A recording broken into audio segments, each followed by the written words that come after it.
Well, good afternoon, everybody. Good afternoon and welcome to the 2021 Chancellor's Excellence in Postdoctoral Scholar Mentoring and the Chancellor's Outstanding Postdoctoral Scholar Awards. Thank you for joining our online event, which is our second in a row, but we look forward to returning to in-person events, hopefully by the next time we have this event next fall. If you require closed captioning, please select it in your Zoom menu and or follow instructions which may appear in the chat. And also, please keep your chat available through the presentation, as I'll refer to it through the throughout the event. So first off, as we gather here virtually, I'd like all of us here to pause and reflect on the places that we are physically. I'm speaking to you here from my office on the campus in La Jolla. This campus is situated on the ancestral home of the Tipai people, who are part of the broader community of people known as those who face the water from a cliff, or the Kumeyaay. The Kumeyaay people cared for and lived on this land long before us. And I ask all of you, wherever you are, to learn the history of the places you are, which here in San Diego County is exceptionally rich and diverse. Respect their place in our collective human experience and build community with those on whose ancestral lands that we now live on and work.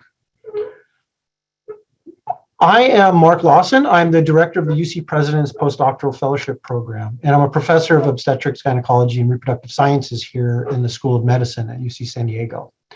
Overall, we have a campus with around nearly 1,300 postdocs, and UC San Diego has one of the largest population of postdocs and advanced scholars in the UC system, and indeed nationally. And these scholars contribute significantly to the outstanding research accomplishments of this campus. So to support your goals as postdocs and to provide meaningful training and career preparation, the Office of Postdoctoral Scholar Affairs provides extensive training programs that support your professional growth. And our programs like EPIC are focused on professional development for you at every stage of your postdoctoral training. Everything from our boot camp for new postdocs to help you focus on establishing your career goals, changing your aspirations into actions, or to providing specialized training in specific career paths that you're interested in. So please check out our programming on our website at postdoc.ucsd.edu. So even in this time of COVID, which we're still looking forward to getting out of completely, and the extraordinary difficulty that we have in continuing all of our research and training missions, the office is really working hard to maintain this community among postdocs in partnership with the PDA, the Postdoctoral Association, and others. So I'd like to encourage you to continue to work towards maintaining the community that you have and building that as well. So just briefly, a little bit about why we have this event. As a graduate student and a postdoc myself, I was thrilled with the adventure of discovery. We all got into it for one reason or another. But what's interesting is no matter how incremental it is, whenever you do it, at least whenever I did a well-executed, well-designed experiment, and I got some answer to the question I was asking, I always had this indescribable joy in knowing that I contributed, even in a small way, to human knowledge and experience. There's just something really special about doing that. And now I'm a professor, I run a lab, I run a postdoctoral fellowship program. I'm dealing with both the mundane and the exciting parts of a career. I'm still excited about this. My students, my postdocs, they share their discoveries with me, and I still find excitement in being the second guy to know something new about the nature and of the world. And it's that excitement and that celebration of that is what we're acknowledging today, that this is an adventure in many ways, and it's an honor to do this. And we're honoring you, those of you postdocs who share your experience, your enthusiasm, both with your mentees, with your mentors, and your colleagues. We're honoring the mentors who also, through their own enthusiasm and dedication, promote the aspirations of their trainees and share that excitement for discovery. That's so important to what we do. So with this event, we're going to recognize that your work is essential to our community. Your dedication is inspiring. Your research challenges our understanding of the world and asks us to advance our understanding and what we do with it. And so, we thank you. We're glad you're here. We're grateful for the work that you do, your dedication to your crafts, your creativity, everything that you do in this community. We're going to hear from two speakers in this program today. Our guest will be our Dean of Graduate Studies, James Anthony, who will speak on behalf of the campus. And after that, we'll hear from a distinguished speaker, Dr. Marcus Lambert of the SUNY Downstate Health Sciences University, who will speak on equity and mentoring. So first, I'd like to introduce our Dean of Graduate Studies, James Anthony. So prior to his arrival at UC San Diego in the fall of 2019, just in time for COVID, essentially, Dean Anthony served on the faculty of Harvard University, where he was faculty director of Graduate School of Education's Higher Education Program and co-director of the Management Development Program. He held faculty and leadership roles at the University of Washington, including as a professor in educational leadership and policy and an adjunct appointment in sociology. He also served as associate vice provost and associate dean for academic affairs in the graduate school. He was also an associate provost at Yale University, where he worked on issues ranging from faculty development and diversity to undergraduate leadership and development. He earned his baccalaureate in psychology and his Ph.D. in higher education from UCLA. So he's returned to the UC to contribute his vast experience and knowledge to the UC, and we welcome him. Dean Anthony, would you please share some words with us? Thank you, Professor Lawson. It's such a pleasure to be here. So good afternoon, everybody. As you've heard, I'm James Anthony, Dean of the Graduate Division.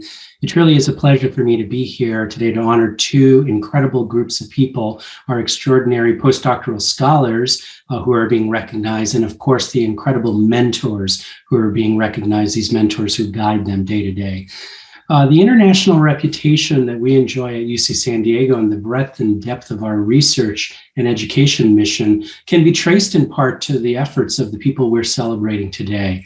In every academic field and discipline, every avenue of discovery and discourse where our brightest minds are at work, postdoctoral scholars are at the forefront of exploration. You don't need me to tell you this, but your work adds tremendous value to the university's laboratories and to its classrooms. It's your insights, your discoveries that are changing the world. And frankly, since the beginning of this pandemic, UC San Diego has been on the leading edge of its overall response to this crisis. And many of our postdoctoral scholars have been right there making important contributions to the efforts that we've enjoyed as a university. So I want to just recognize all of today's nominees. The number and caliber of the nominations we received shows the central importance and broad impact of our scholars to the university's research and training enterprise. These mentors and these postdoctoral scholars demonstrate excellence and the kind of excellence that's integral to our campus's overall mission as a place of learning and social engagement. Now, typically the Chancellor would like to be at this event, but he's asked me instead to read a statement. So I'm going to go ahead and read verbatim what he'd like me to say to all of you. Here we go. He says, "The greatest strength of any university is its people. And we have the best at UC San Diego, especially our postdoctoral scholars. You are invaluable members of our research community, contributing to our advancement of knowledge and spurring discoveries that benefit our campus and our society. We are committed to supporting you and your goals. We appreciate all that you contribute to our research enterprise and our community, and we want to do what we can to ensure your success." He goes on to say, at UC San Diego, the importance of our postdoctoral scholars' contributions and the esteemed faculty who mentor those scholars cannot be overstated. I impart my sincerest congratulations to today's Chancellor's Award finalists for excellence in postdoctoral scholar mentoring and outstanding postdoctoral scholar. These finalists strive beyond the extraordinary caliber of research and academic excellence that has made UC San Diego one of the best universities in the world. Thank you, Chancellor. Now, before I close, I would like also to acknowledge some key members of our Office of Postdoctoral Scholar Affairs. Jennifer Bork, Heather Dillon, and Jenny Solomon all work tirelessly to ensure that all of you have what you need to excel in your research. And of course, a special thank you to Professor Mark Lawson, who we've already heard from, Director of the President's Postdoctoral Fellowship Program. Just for everything he's done over the years and continues to do, but also for serving as MC for today's ceremony. So together, all of these incredible colleagues have been working diligently and creatively to increase the number of opportunities and resources available for our postdocs. In particular, I want to recognize their efforts in maintaining career and professional development training during the current pandemic crisis and continuing to serve our postdoc population in ways that puts this campus at the forefront of postdoctoral training. So again, let me say thank you. We're glad that you are here, and we're grateful for your creative and imaginative and innovative work, advancing our understanding of the world we live in and contributing to a better, more equitable society. Thank you so much. I'm going to kick it back to Professor Lawson. Thank you, Dean Anthony. The expression of support is so important for postdoctoral scholars here. One of the things we strive for on this campus is to change the nature of the postdoc, to integrate it more fully in the overall life of the campus and in the spectrum of training the best and brightest scientists and scholars that will influence the world. So your support, the support from the Chancellor, are very important to that mission. And so we thank you for that. So now I'd like to introduce our guest plenary speaker, Dr. Marcus Lambert Bennett. Dr. Marcus Lambert, I'm sorry. Dr. Lambert is an associate professor in the Department of Epidemiology and Biostatistics and associate vice president for research strategy and operations at the SUNY Downstate Health Sciences University campus. In his role, Dr. Lambert focuses on initiatives to expand Downstate's extramurally funded research portfolio. And he's also the contact PI of the Translational Program of Health Disparities Research Training, or Transport, which is a very large $10 million program from NIH that's focusing on health disparities and on recruiting and training underrepresented minority scientists. Prior to his time at SUNY, he was an associate dean of diversity and student life and assistant professor of education research and medicine at Weill Cornell Medicine, where he led a large NIH-funded IMSD program, or initiative to maximize student development. Some of you may be aware of a similar program here on this campus. This is an amazing program that takes a lot of dedication, but it brings new students interested in biomedical sciences into education and research careers. He's also a member of several national boards, including the Cell Press Rising Black Scientist Awarded Academic Advisory Board. And importantly, he's a member of the NIH NIGMS Training, Workforce Development, and Diversity Study Section, which is a very important study section that reviews many of the proposals that those of you who are applying for as postdocs actually see. And so it's a very pivotal and important role at the national level. He received his Ph.D. in biomedical sciences from NYU Grossman School of Medicine and his B.S. from Howard University.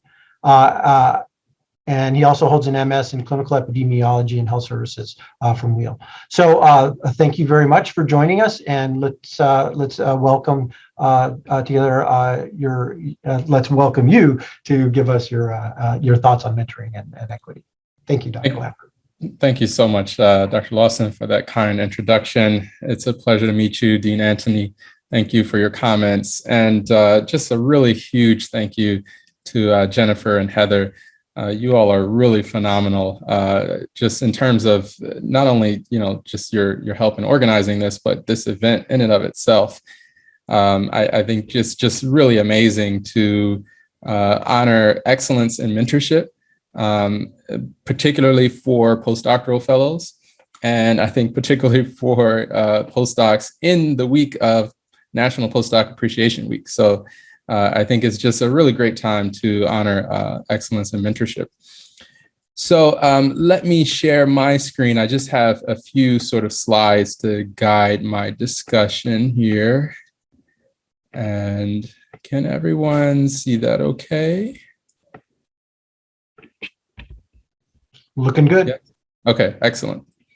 So the title of my talk is Jedi-Inspired Mentorship. I think it's a really interesting, fun title. I hope this to be a bit of a fun talk. I was asked to speak about enhancing diversity, equity, and inclusion through mentoring. And you might wonder why I decided to choose Star Wars instead. And let me see if I can move this out of the way so you're not seeing that. So I think I've always been a big Star Wars fan. And to tell the truth, though, Star Wars, I think, has a lot to do with mentorship. And this image in particular here is from The Empire Strikes Back, probably one of the best Star Wars films, where our young hero, Luke Skywalker, has traveled to the Dagobah system in search of his wise Jedi master, Yoda.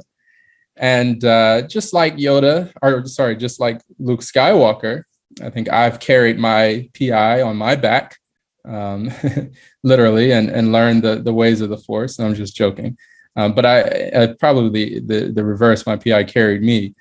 But in many ways, I learned the ways of the Force, aka science, through mentorship. But what I think I really want to talk about is not so much Star Wars. I think, it's a really great analogy, and we'll get there. But I want to talk about, the Jedi portion. And Jedi actually really stands for justice, equity, diversity, and inclusion. And, if we just break down, some of these terms here, just so everyone is on the same page, I think we all understand what diversity means.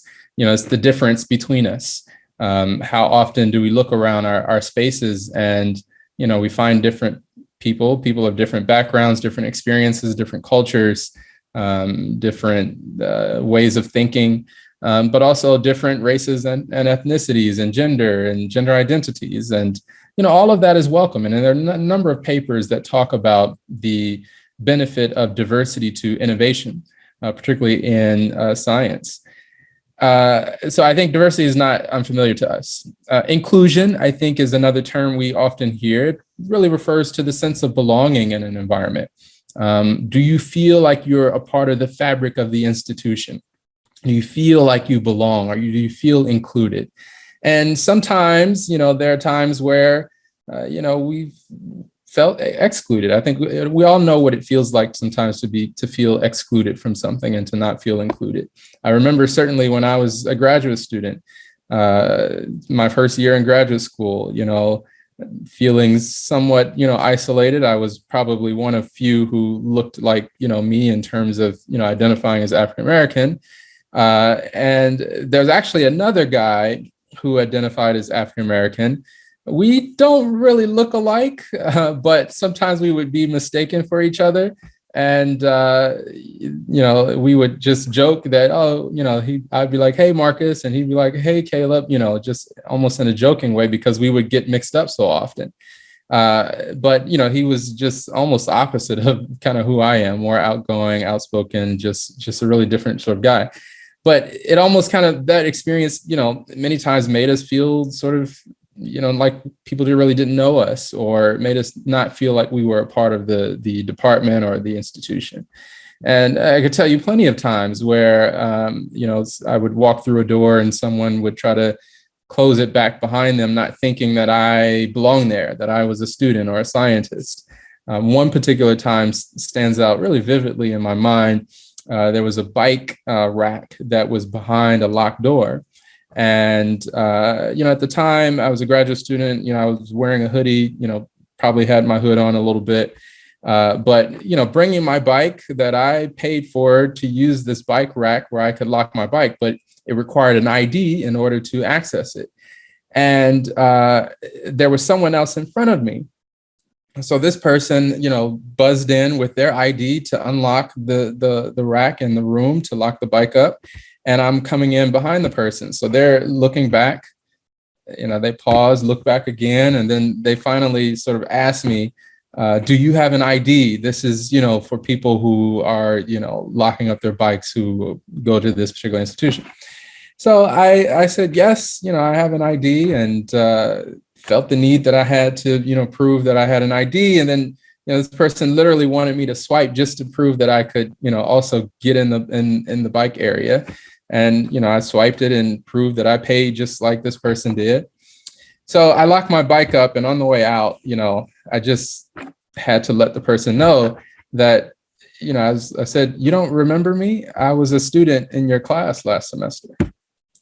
So, these sort of experiences sometimes make people feel excluded, make people don't feel like you won't really feel like you belong sometimes when you have these sort of experiences. And they still happen from time to time. I think even in 2021, when we would hope that people wouldn't be having these sort of experiences. I think the next term I want to touch on is equity. And I think we often hear a lot about this. Sometimes people use it synonymously with equality, but they're actually quite different. Equity refers to allocating resources to ensure that everyone has access to the same opportunities, right? Equity recognizes that there are advantages and sometimes barriers to all of the isms that exist, whether it's sexism or racism or ableism or all of these isms. And equity helps to provide the support to make sure that people have equal access. And you can see in the sort of icon here, not all of the, I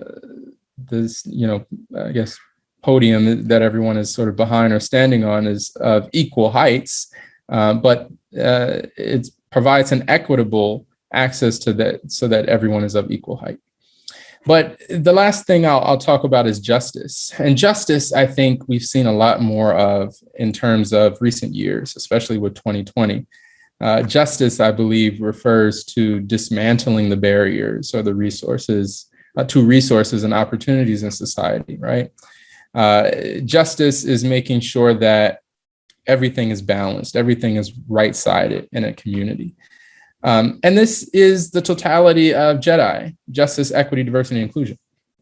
And what I want to sort of challenge the audience about is using a JEDI sort of lens or framework to approach mentorship. And I think if we are looking at mentorship through the lens of inclusion, through the lens of equity, through the lens of justice, through the lens of diversity, then we approach mentorship in a more holistic way. We approach mentorship in a fairer way, a more equitable way, and a way that's more inclusive. I think that is part, at least, of what's going to be needed in order to tackle some of the inequities that we see within science. And they exist. There are structural inequities within science, particularly in biomedical science, the sort of science that I was trained under. You see a lack of diversity in the biomedical workforce, but I think this is largely within STEM and largely within graduate and postdoctoral training. Obviously, a lot of the health disparities that we see nowadays, and certainly in the past, have been driven by structural inequities, particularly structural racism. This has been a driver for the health inequities that we see now.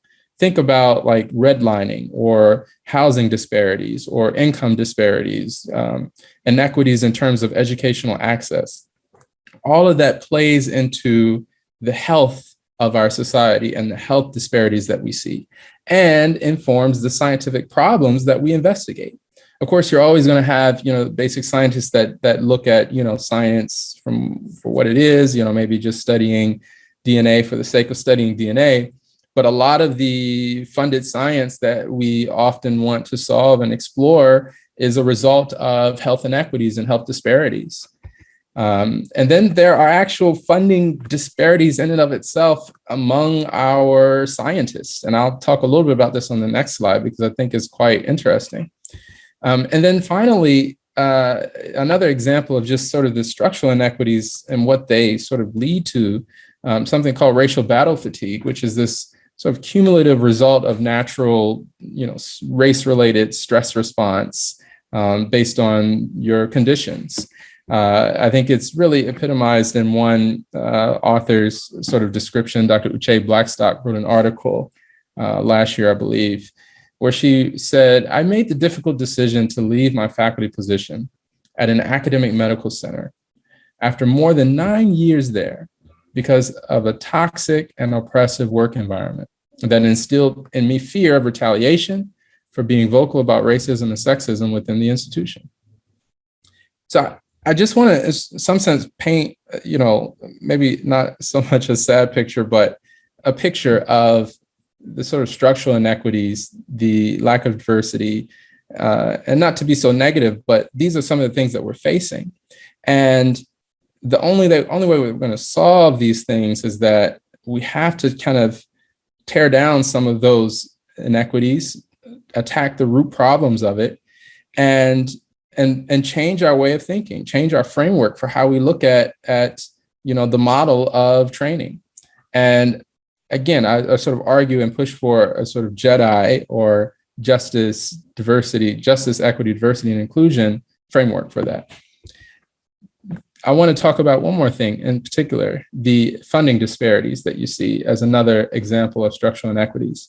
If you look at the number of R01 grants that were put in by different racial ethnic groups, there was a paper that I think sparked this originally that came out, I believe in Science a couple of years ago, that noted that Asian applicants and Black applicants in particular were significantly less likely to have the same R01 success as their counterparts in terms of race and ethnicity. And the Black applicants were 13 percentage points less likely, even when other things were normalized, to be as successful as their scientific counterparts. And if you look in 2013, only 52, this is actually the raw number, 52 Black investigators received R01 grants. Now that has increased. It's increased to 166 as of last year. So that's a 219% increase, which is fantastic. But there's still a funding gap of at least 8% that exists. So if you are a Black applicant, the likelihood of success is different than if you are a white applicant or an Asian applicant, or even a Hispanic applicant in this case. But there's still this funding gap. And the actual proportion of grants that go to Black applicants or recipients is actually only 2%, which is kind of small. If you look at Hispanic investigators, there's been an increase from 183 to 428. No funding gap exists in terms of the success and difference, but they still only account for 5% of the proportion of R01 grants. And you can see that our white and Asian counterparts account for 93%. So why is that? It turns out that at least 30% of this sort of funding gap is due to the fact that applicants, particularly Black applicants, are applying to institutes like NIMHD, where health disparities is being funded, and focused on areas of a particular field where there might be less funding. So the likelihood of success is, of course, a little bit less. Why is it that those particular applicants or more Black applicants are applying to certain fields than other fields?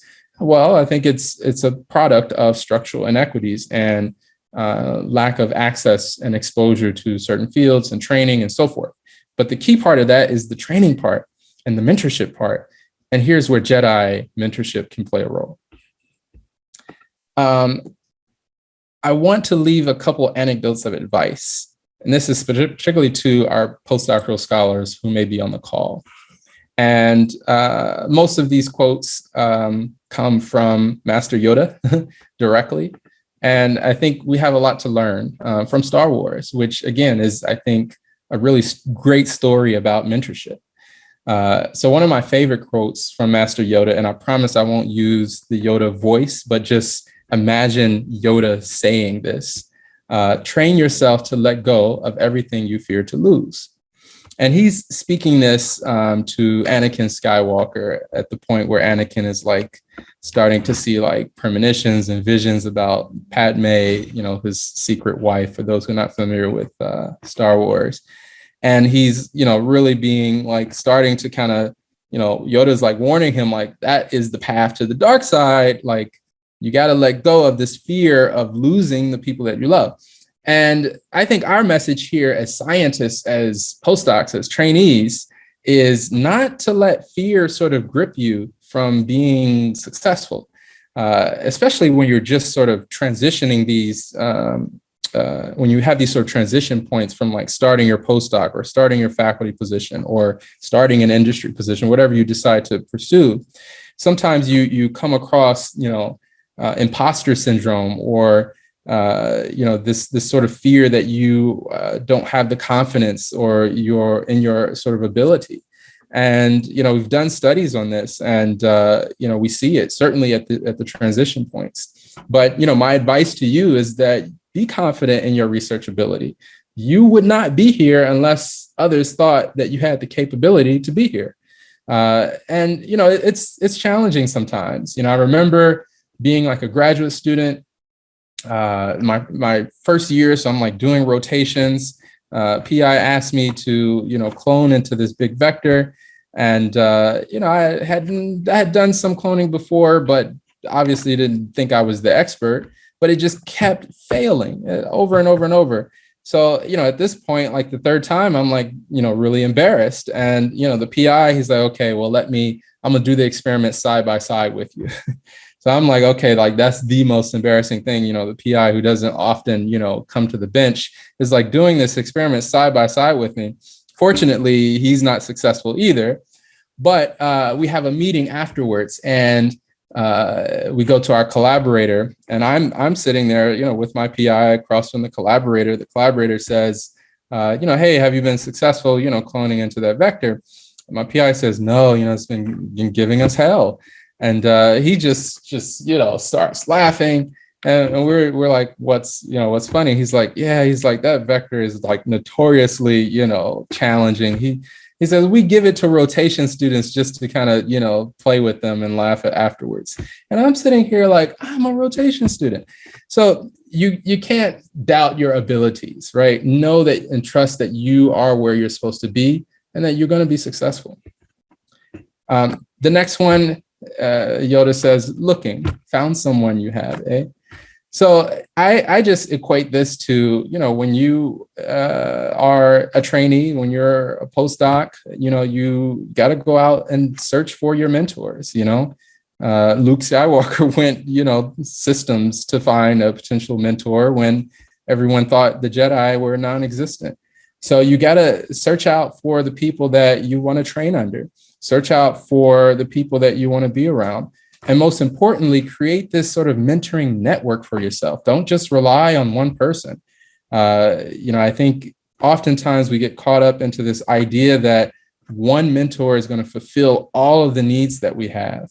But in reality, it's multiple mentors that really best support us best. And they have different roles. Sometimes they'll be that sort of academic mentor that we can bounce ideas off of. Sometimes they're a peer mentor that just is like, hey, let me ask you a silly, stupid question that I don't feel comfortable asking this person. Sometimes it's a coach, sometimes that person is not even in academia and they're just cheering you on and reminding you how great you are. Sometimes it's a sponsor, someone who's, really high up and has, this sort of dean title, who's willing to write a letter of recommendation for you. So have these people in your network, and you have to cultivate them. You have to be strategic about building that. This is a quote from Yoda that talks about the Sith. It says, always two there are, no more, no less, a master and an apprentice. And, it sounds a lot like science, but it's talking about Star Wars. And particularly, I think it's the downfall of the Sith and the dark side. But I think it just reminds us of the importance, especially in an apprenticeship model like academia and science, the importance of choosing the right mentor. I think sometimes we almost take that a little lightly. We choose based on, we have similar research interests, but sometimes we fail to understand other qualities about this person that are going to make the relationship fruitful. So be smart about your pick and who you choose as a mentor, especially as an academic mentor. This one is a bit of a cheat. It's from Obi-Wan Kenobi. It's not actually from Yoda. He says, many of the truths we cling to depend greatly on our own point of view.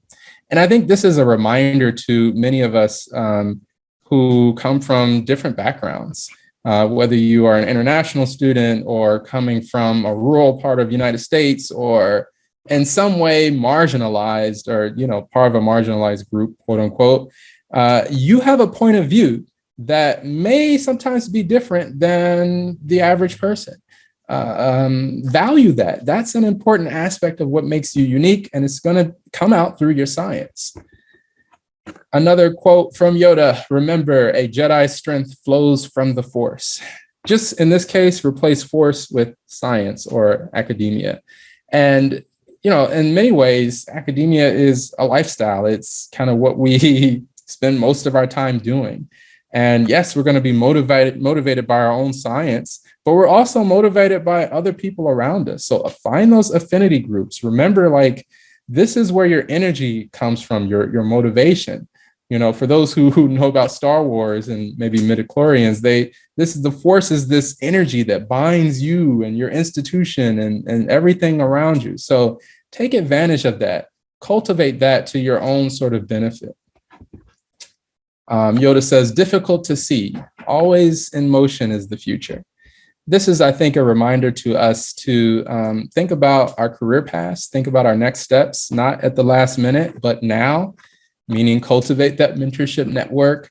You know, think about how you're going to craft your future, have a number of different options. Don't just put all of, you know, your eggs in one basket in terms of, oh, I want this and only this.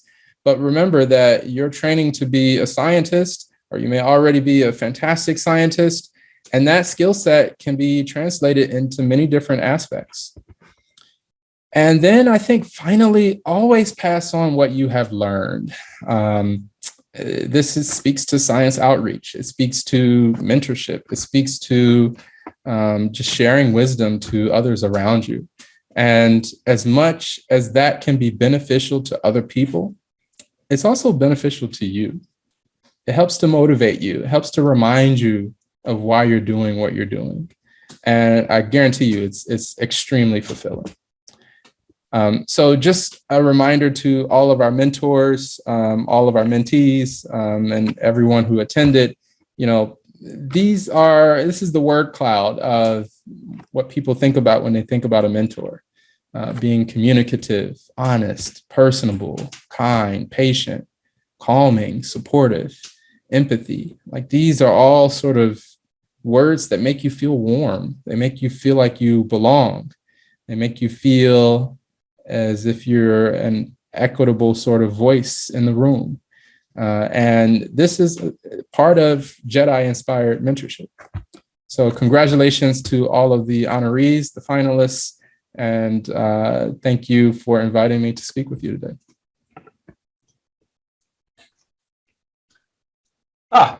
So thank you, Dr. Lambert. Thank you for those entertaining yet deep words of wisdom that we can draw from something that so many of us pay attention to all the time, which is Star Wars, the Star Wars movie saga. So I'd like to invite anyone who has a question to go ahead and enter it in the Q&A, and we can address it. But one of the things that I'm really interested in is, now that you're on you've spent some time being a mentor yourself, and now, seeing things at a larger macro scale, particularly in your role in reviewing, proposals from postdocs, but also in your role of developing these activities at your institution. What sort of what do you see as effective ways for postdocs to go about identifying mentors when they come to a campus? This is a big campus. Almost every campus is big and busy. Where does one start? You start obviously with the lab head or the person you're doing your postdoc with, but what are the pathways of expanding these networks that you think are useful? Yeah, Mark, that's a very good question.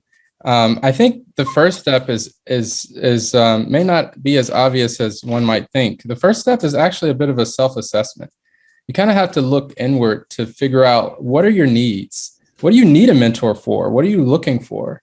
What do you think you want to improve in? What are your goals? What are your objectives?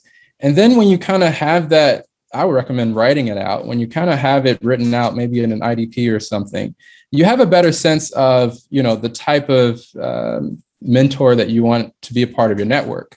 And then from there, I think you can go out and sort of sometimes ask people, is there, someone who works in this particular area, or someone who, may have had these experiences, attend networking events, attend mixers, and just kind of get to know people.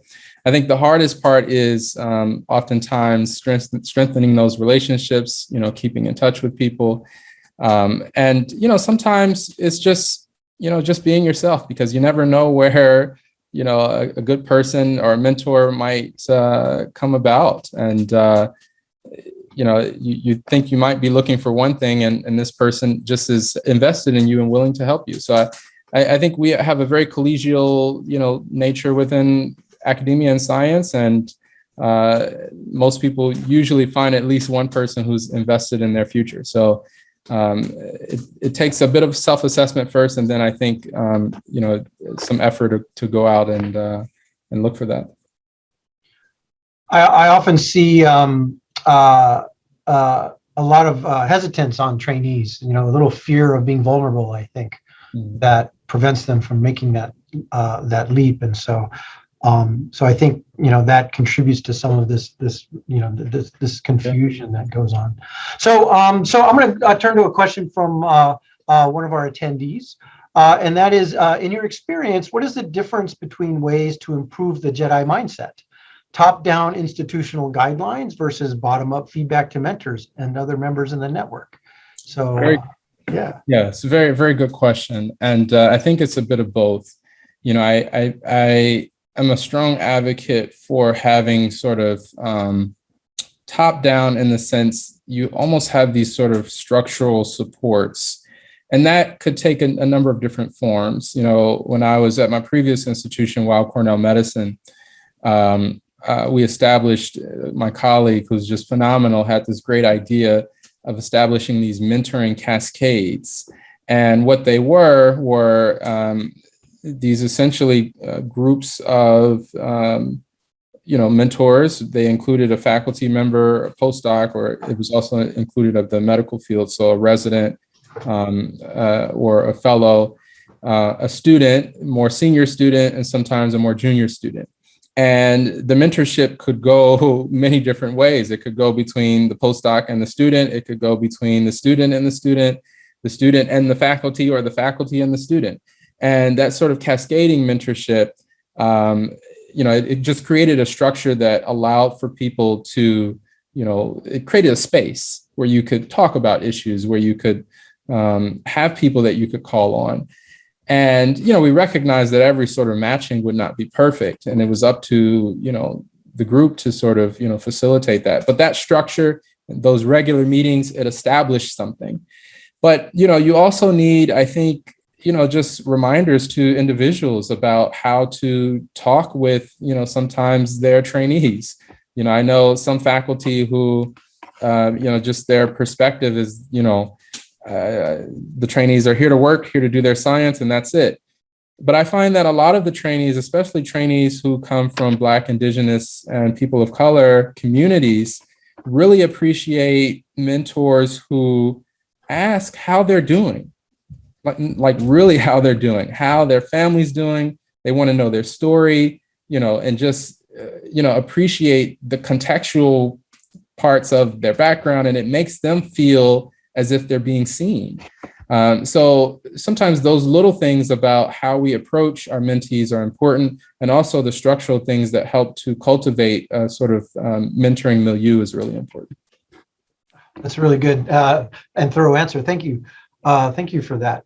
I'd like to, please join me, everyone, in thanking Marcus Lambert for sharing some time with us and some of his wisdom. We look forward to our own expansion of our networks during training, and I think it's useful to think of these things and this, an entertaining perspective. It's funny how how many seeds and grains of truth we find lying around, and in these things that we enjoy, but they're actually good because they help us remember and remind us of what that there is a larger context for all of this. I really appreciate your take on that.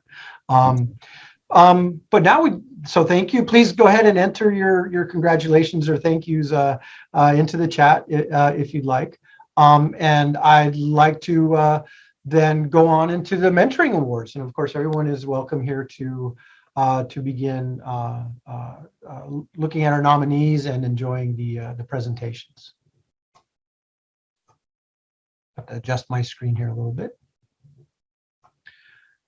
So now we're going to recognize the postdoctoral mentors and scholars who best exemplify the highest ideals of research and education here at UC San Diego. And we'll begin with the Chancellor's Outstanding Postdoctoral Mentor Awards. The review committee, which is comprised of faculty, staff, members of the Postdoctoral Association, selected 5 finalists among the nominations received. And these finalists we're recognizing today as representing the highest ideals of postdoctoral mentoring here at UC San Diego.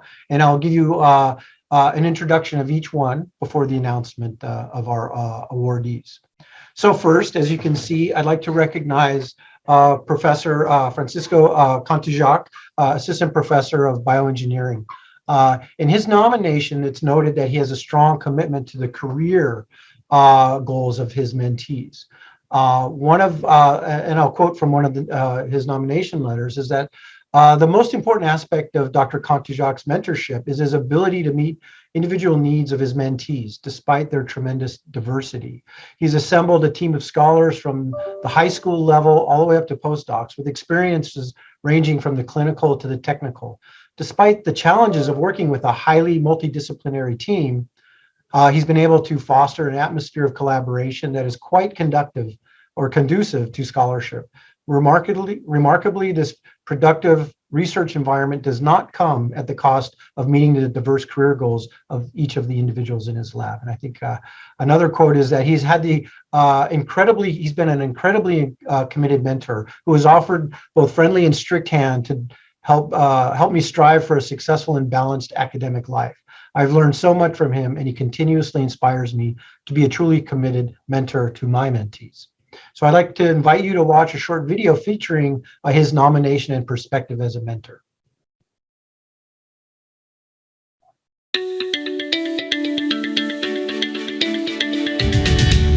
My goal in mentoring a postdoc is to really have them realize their full potential. They come in with different scientific expertise and research directions, and also different mentorship experiences and career goals. So my goal is to build a mentorship team around them that can provide multiple opinions and perspectives and really allow them to make the best decisions for them.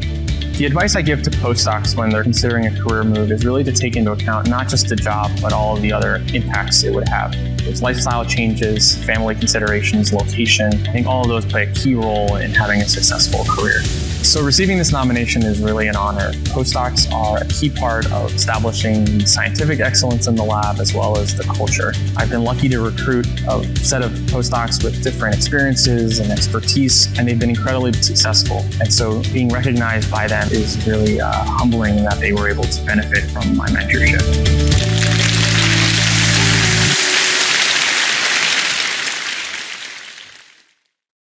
All right, congratulations, Professor Contijac, on your nominations. And I invite the audience to offer personal congratulations into the chat. We save these along with the recordings for the proceedings. And so if you have something you'd like to add or congratulate on, please feel free to add that to the chat. Next, I'd like to recognize Professor Silvio Goodkind, Professor of Pharmacology. In his nomination, it was noted that he has a strong motivation to help his mentees overcome barriers. And I quote from the nomination, Dr. Goodkind came to the United States after obtaining his Ph.D. at the University of Buenos Aires. He often discusses how much he struggled to bridge his own language and cultural barriers and how his love for science enabled him to overcome them. His passion for biomedical research is inspiring, which he shares with me and many students and trainees from underrepresented groups. We all see him as a leader and a role model. Another says, I've had the pleasure of working with a broad range of mentors over the past 10 years. I can confidently say that Dr. Goodkind is among the most committed and passionate mentors that I've had the fortune to work with. His passion, dedication, and efforts are truly inspirational and have been pivotal to my development as a scientist and my success thus far in my graduate studies. Dr. Goodkind's ability to lead by example sets a high standard for mentor-mentee relationships. So I invite everyone to watch a short video featuring his nomination and his mentorship approach in his own words.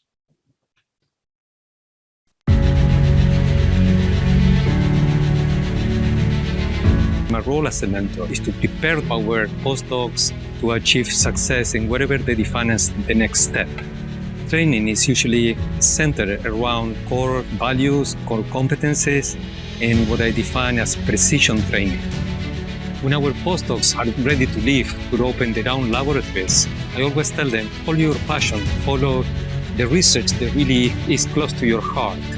And certainly, really make sure that whatever you do is impactful, is meaningful, something that will really help others. Among the core competencies is to develop management skills, to manage diversity, and to develop effective teams. And make sure that you know that you lose your reputation and your work only once. I'm extremely thankful and humble for this nomination, especially knowing that we have amazing mentors at UCSD, including my colleagues and friends, many of which also deserve to be recognized. I'm also so proud that our UCSD leadership, started from Pradeep Khosla, are devoting so much effort for the success of our postdocs, trainees, and students. We have amazing students here at UCSD. They are the present and the future and the success of our institution.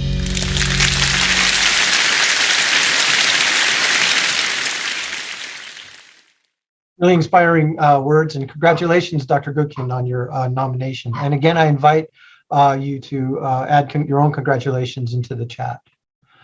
Our next finalist in postdoctoral mentoring is Professor Andy McCammon, who's Professor of Chemistry and Biochemistry here at UCSD. So Professor McCammon's nomination highlights his combination of compassion and scientific excellence. From his nomination, it is noted that not only is Professor McCammon a globally renowned computational and theoretical chemist, but he is also one of the most compassionate and warm-hearted people I have met.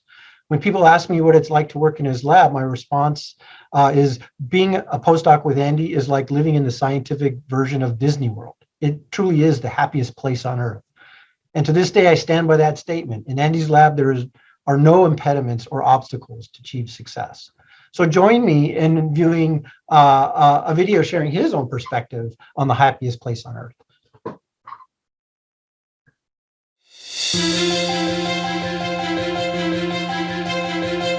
I'd like to start by suggesting 3 different projects to a new postdoc.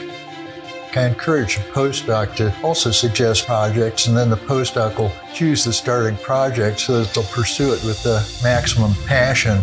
As for considering the next career, I encourage postdocs to consider how much independence they would like to have. Research faculty positions offer the most independence, while teaching faculty positions or industry positions tend to be more collaborative and directed. Also, I encourage postdocs to consider the time scale that they would like to see for the results they produce. I'm particularly happy to be nominated for this award because mentorship is the most important part of my career. As a mentor, I try to pass along not just the science we work on, but the enthusiasm and values of the work that we do. I'm particularly interested in including underrepresented groups as postdocs and students in our research group.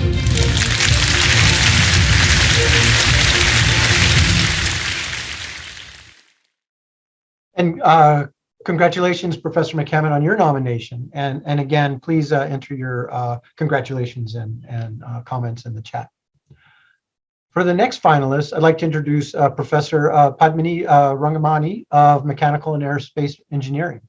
Her nomination highlights her emphasis on intellectual freedom and exploration. And I quote from the nomination, "It is a consensus that Padmini is a model of an excellent researcher who never sacrifices scientific rigor.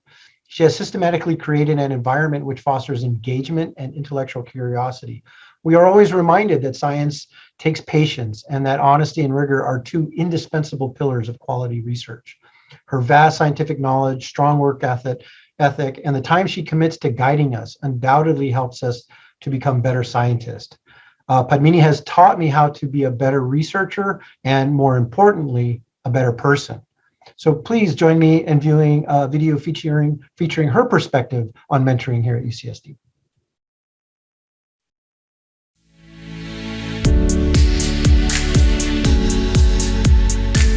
In In terms of my postdoctoral mentoring philosophy, the philosophy is actually quite simple. If postdocs have a plan for what they want to do with their careers, my job is to empower them to achieve that career goal. And in terms of translating that into advice, then it is very simply, come with a plan, let's discuss your options, and let's make it happen as early as possible so that you can live the best scientific life that you want to live. I would like to thank the nominators and the committee for choosing me for this very prestigious honors. Postdocs at UCSD are such an integral part of our research enterprise, and to be recognized by them means a whole lot to me. Thank you very much for this incredible honor.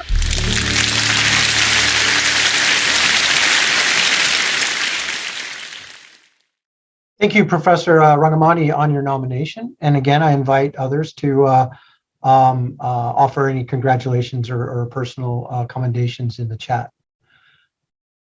And then next we introduce Professor Susan Tapert of psychology. Professor Tapert's nomination highlights her efforts to foster growth and independence of her mentees. And I quote from her nomination, that Dr. Tapert is a supportive and nurturing mentor. And although she holds many important academic and scientific roles, including serving as Vice Chair of Academic Affairs in the Department of Psychiatry, she has brilliantly prioritized quality time with her mentee scholars to ensure that their career objectives are progressing towards a successful trajectory. Notably, Dr. Tapert is keen on supporting postdoctoral scholars towards independence and elevates early career scholars by passing on opportunities to present talks at symposium and conferences, as well as other scientific collaborations. For almost 2 decades, Dr. Tapert has successfully mentored over 20 postdoctoral scholars, many of which have gone on to successful academic careers. So please join me in watching a short video highlighting Dr. Tapert, Professor Tapert's perspective on mentoring.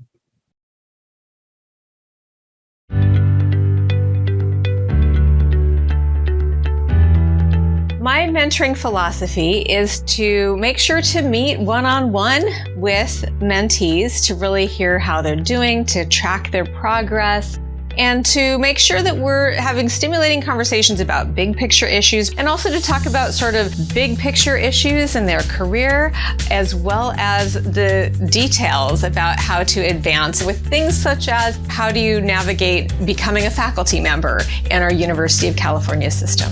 The kind of advice I like to give to postdocs who are planning their next career move includes giving them an array of the different possibilities. So giving people exposure to seeing other people who are working in these different kind of combinations of professional activities, I think is really helpful. I think it's also really helpful to give people specific feedback about their strengths and liabilities and ways that they can kind of bolster areas that maybe they don't have as much experience in.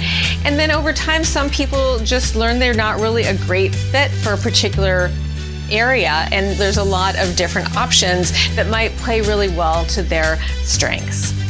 Receiving this nomination means the world to me. I was absolutely thrilled to find out that my postdocs had taken the time to nominate me for this really important award when I know they're very busy at this point in time.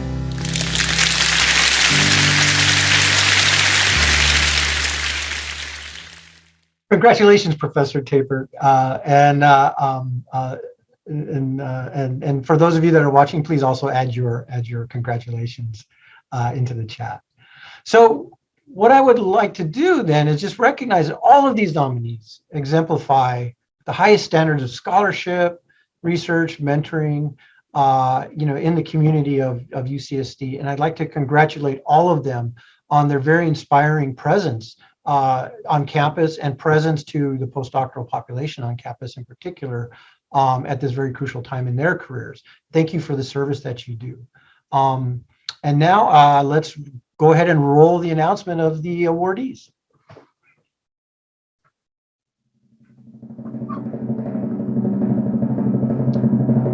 The Excellence in Postdoctoral Mentoring 2021 recipients are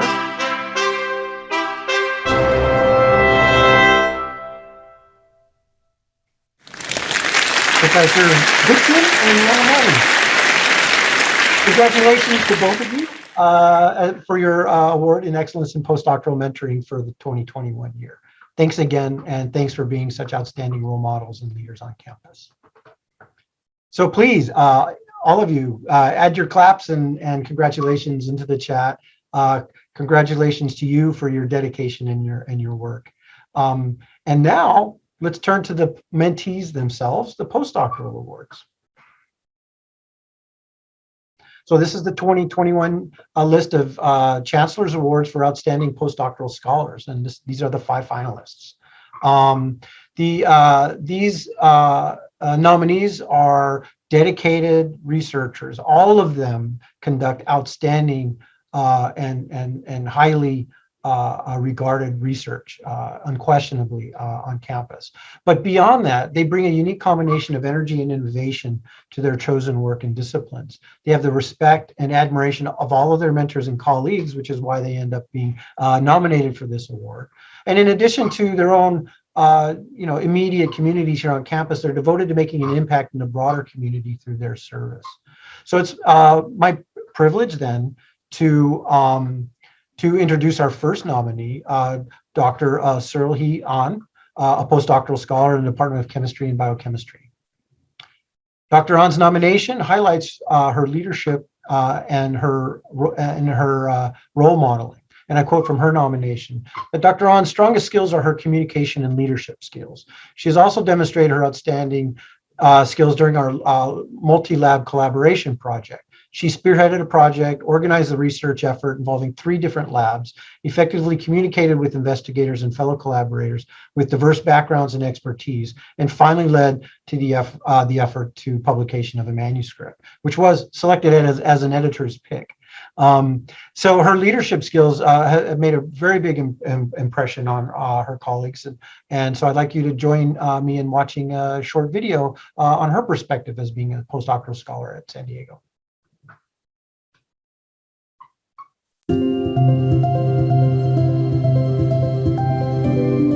I really enjoy being able to solely focus on research, explore many new research ideas, and grow as an independent researcher.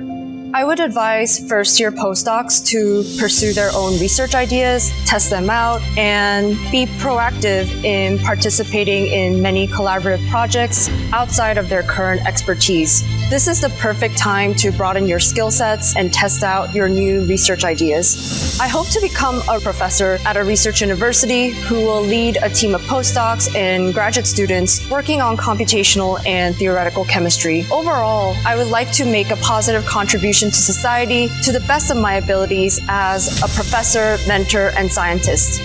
It's a great honor to receive this nomination, and I would like to extend my nomination to my mentors, Professor Andy McKemmon, Professor Romy Amaro, my collaborators, Professor Lillian Chong, Professor Jin Zhang, and graduate students and postdocs that I've worked with so far, including but not limited to Tara, Lorenzo, Fiona, Sambo, Jason, and others. I consider this nomination as recognizing all of our collaborative efforts.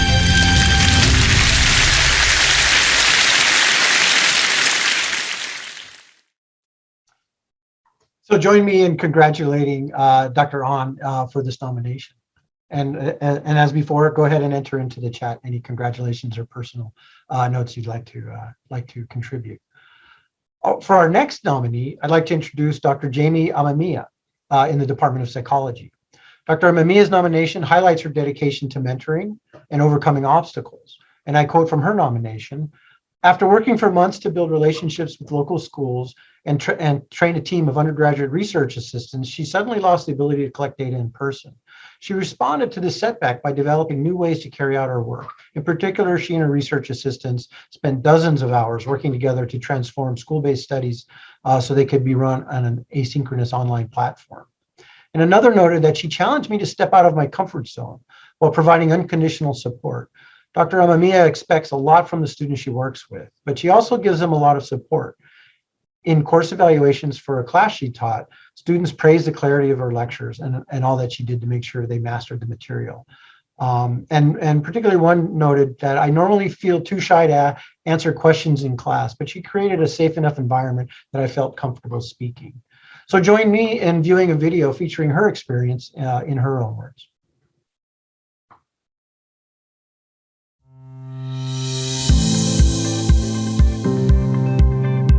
As a postdoc, I've really enjoyed growing my scientific toolkit. I At UCSG, I've been able to work with many faculty and students, and I've learned so many new skills from them. To first-year postdocs, I would say to embrace the postdoc years as a time of exploration and finding your voice. It can be challenging sometimes because you're more independent than you ever were before, but it's also really rewarding to work on projects that are truly your own. In the future, I hope to become a professor and continue doing research with amazing colleagues and students. Having my mentors nominate me for this award really means a lot because I admire them as scientists and as people, and I feel really honored to be recognized in this way.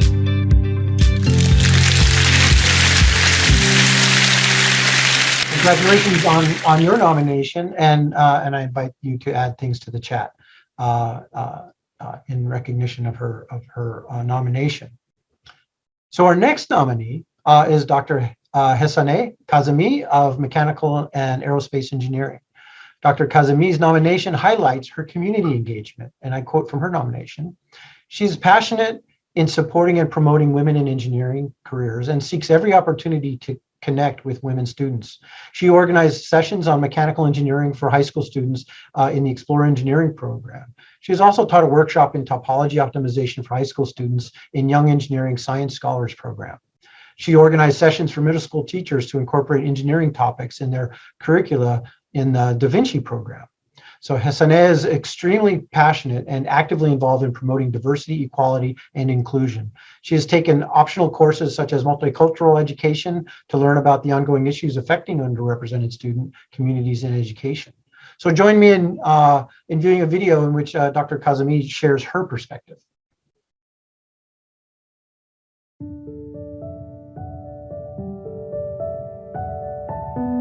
The thing that I enjoy most as a postdoc is the amazing group that I'm in. Everyone is super friendly and helpful. Especially my advisor. Not only is she a great mentor and a fantastic role model for me as a successful woman in engineering, she also shares the same passion as I do in promoting gender balance and increasing diversity and inclusion in our community. And she also provides me with opportunities where I can be actively involved in those areas. And that has been a truly rewarding experience for me.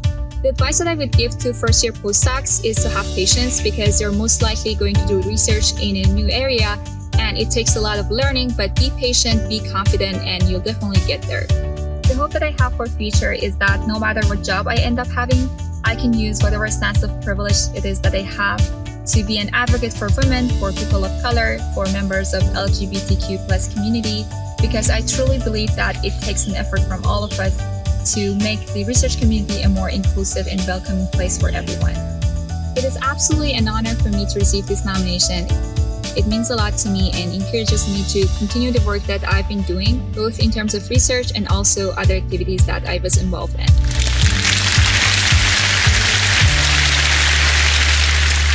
Congratulations, Dr. Kazemi, and please in the audience, add anything to the chat you'd like to add to those congratulations from us. So the next finalist is Dr. Abhilash Kirke-Pulyakot in the Department of Radiology. Dr. Pulyakot's nomination highlights his engagement in the community issues here and abroad, and I quote from his nomination: "Abhilash has shown strong dedication to mentoring students and other junior members of the research team in developing both professional and career goals. He has mentored undergraduate and graduate students, served as a facilitator for the first-year lung physiology course, and receiving excellent feedback every year, and coached other postdoctoral and clinical trainees in his field of expertise.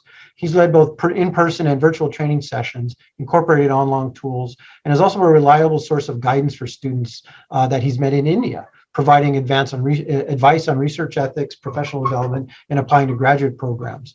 Notably, he has demonstrated a strong commitment to service. He co-founded the AIDU Iowa, a chapter of an international nonprofit organization dedicated to supporting grassroots projects in India. And his projects demonstrate the causes close to his heart and include support for children's education, women's empowerment and health, and transgender rights. So please join me in viewing a video where we hear from him in his own words.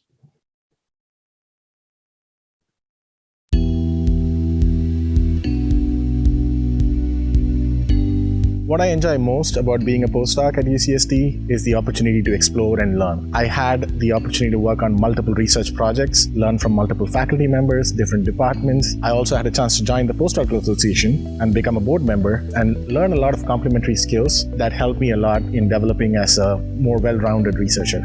My advice to first-year postdocs would be to explore. Postdoctoral positions are training positions, first and foremost. So while you can focus on your research projects, try to get your papers out, write grants, also try to explore other complementary skills, meet with other students, faculty members. You never know which perspective gives you a unique idea for your work. So always look to explore and learn more as you go in your postdoc.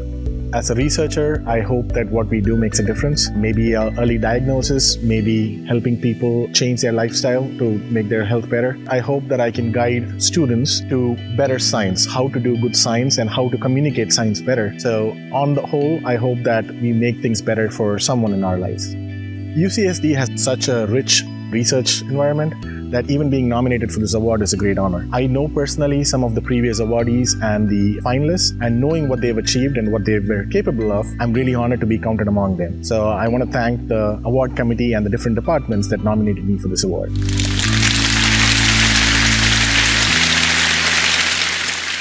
Congratulations, Dr. Kirkipuliakot. And again, please offer your congratulations into the chats. Our next nominee is Dr. Nitya Rungaratsamy Tawimana of the Center for Neural Computation. Her nomination highlights her mentorship activities, and I quote from her nomination. Apart from her scholarly accomplishments, Nitya exhibits an unwavering commitment to mentorship. She has served as a mentor for the Heidhoff-Brody Scholars Program, where she worked closely with high school students on an 8-week computational biology project. Nitya has also been mentoring graduate and undergraduate students on their research projects, both at UC San Diego and through inter-university mentorship programs. In addition, she's volunteered for various scientific organizations and workshops, including the Computational and Systems Neuroscience Mentoring Forum and the Neuromatch Academy. She has advised graduate students on computational analyses of neuroscientific data and on conference manuscript preparations. So join me in viewing a short video and hearing from her in her perspective, in her own words.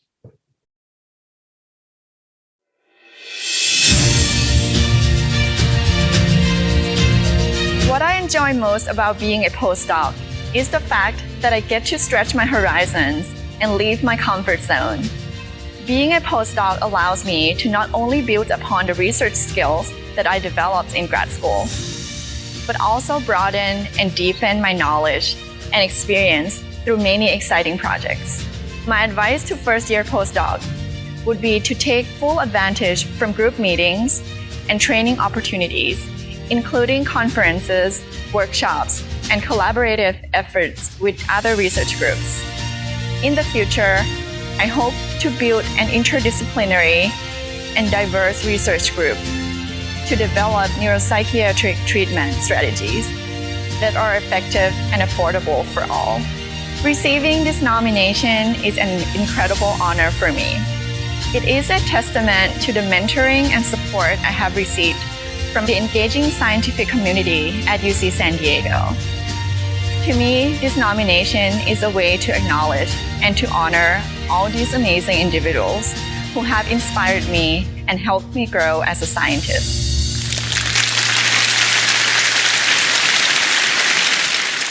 Congratulations, Dr. Rungaratsamy Tawimana, on your nomination. And please join others, please join in the chat and provide your own plaudits and congratulations to her nomination. So those are our nominees. I'd like to again emphasize that all of these nominees are outstanding in so many ways, conducting cutting-edge, world-leading research in an exciting environment here on the campus. But going beyond just that work and that passion that they hold so personally, and expanding that outwards to their mentors, mentees, and those around them to really make an impact on the community. So we congratulate all of you on your nominations, and you should all put this nomination on your CV going forward and be proud of it. So anyway, let's go ahead and roll the announcement of the awardees.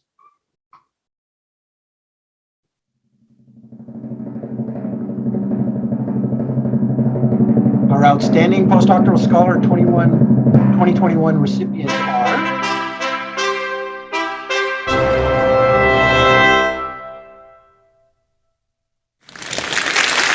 Dr. Jamie Amanita and Dr.